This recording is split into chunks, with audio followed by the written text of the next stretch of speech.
আলহামদুলিল্লাহ ওয়াসসালাতু ওয়াসসালামু আলা হাবিবিহি ওয়া আলা আলিহি ওয়া সাহবিহি আজমাইন।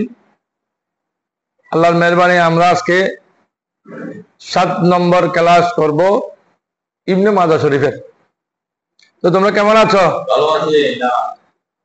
আলহামদুলিল্লাহ আমি আল্লাহর মেহেরবানি ভালো আছি। আজকের হাদিস শরীফের সাবস্টেন্স হলো, একটু ওইটা বলি যে পাথর মারা, দুই আঙ্গুলের মধ্যে যে পাথর নিয়ে পাথর মারে মানুষকে, পাথর মারা নিষেধ, এটা রাসূল করিম বলেছেন।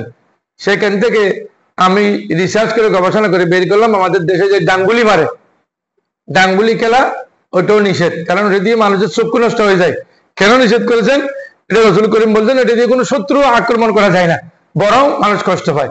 এরপর বলছেন স্বর্ণের পরিবর্তে স্বর্ণ, রূপার পরিবর্তে রূপা বিক্রি করলে তখন সমান সমান বিক্রি করতে হবে, সমানে সমানে বিক্রি করতে হবে। এর বাইরে যদি কেউ বেশ কম বিক্রি করে তাহলে এটা হবে সুদ, আর সুদ ইসলামে খাওয়া হারাম। আল্লাহ রাব্বুল আলামিন সুদ খাওয়াকে হারাম করেছেন, বেচা কিনেকে আল্লাহ রাব্বুল আলামিন হালাল করেছেন।